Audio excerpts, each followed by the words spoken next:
Hinduism, there are many forms of God. So we follow Ram, we follow Sita, we follow Krishna. But is there one particular form of God that we should be praying to, be it Mata Rani or be it Krishna, or are they all just representatives of one sole God? Okay, this question actually worries or confuses a lot of Hindu youngsters. And forget about Hindus, it confuses the non-Hindus even more. Because they think this weird religion has got so many gods. And if I ask all of you, look, Shiva, do you think is ultimate almighty? You say yes. Vishnu, yes. Ultimate almighty, yes. Ultimate, yes. And Mother Goddess, of course, Mother Goddess. How can we forget them? She's ultimate too. Now you see, straightway contradiction, come on, you can't have too many ultimates. This is not ultimate enough. So which one is the right one? Can the real God stand up, please? That's what she's asking in a nice way. And what's the answer? The answer is this. It's very interesting. You see, this is important for you to know. It's very good that the question comes from you. This religion that appears polytheism is called polytheism, many gods. And then you all say, yeah, many gods, yes, we'll all go, yeah. Actually, it's not polytheist. It appears polytheist, it's actually pluralist. It says the same ultimate reality that you are trying to relate to, you can call it by different names and give it different forms. Names and forms can be different, but the same reality, ultimate reality. So not many gods, but many ways to think about God. This is a big difference. If you said many gods, it's a naive, not well thought out religion at all. It's not, they've not thought it out properly.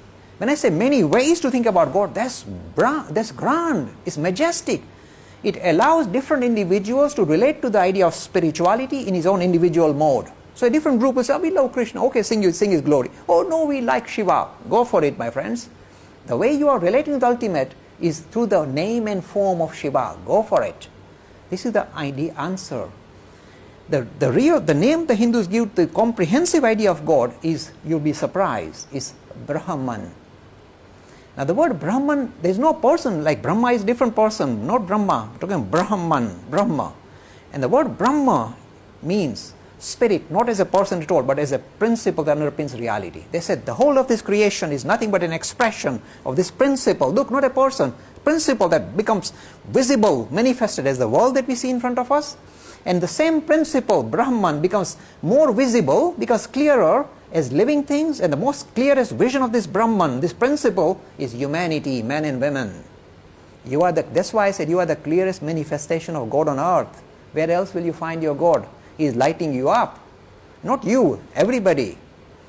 So this is a principle-oriented religion, but then it allows a personalized approach, because he said, look, why should we, in that case, why don't we just talk Brahman, and why should we have bother with Ram and Krishna and Shiva and Mother? The reason why we have to bother is because we are human, and you've got human failings, or if you like, human limitations. As we are human, the only way we can build a relationship with this principle called Brahman is to think of this principle as a personality. Suppose I say, build relation with Brahman. You say, what do I do now? I said, no, think of Mother Goddess, sweet, with flowing hair. And you want to say, oh, mommy. Now, it's easy to build relationship. With Brahman, how do you build a relationship? It's a principle. It's abstract.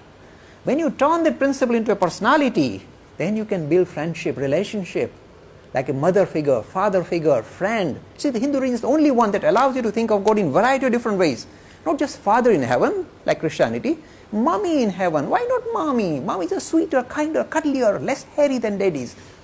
Why can't you think of God like mommy? Why daddies all the time? Why fixation? In fact, the Gayatri that you just recited gives you the clue of the Hindu tradition. This is what it translates as, let us meditate on the glorious effulgence of that Supreme Being who has created the universe. May she enlighten our hearts and direct our understanding. She, addressing God as she. The central prayer of the Hindus think God is a woman. See? Because we are human, we like to relate to this principle in a human manner. That's why we create all this imagery. Let's go for it. The same one becomes all this.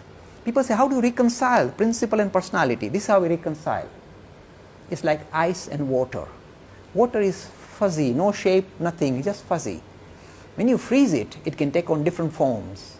It's the love of the devotee that freezes this principle called Brahman into the various forms that he likes. Suppose I like to think God as Shiva. This principle reduces itself and becomes Shiva and comes in front of me and interacts with me. This is Hinduism. The love of the devotee freezes this principle into the personality of his choice. See the power of religion. Real democracy, spiritual democracy.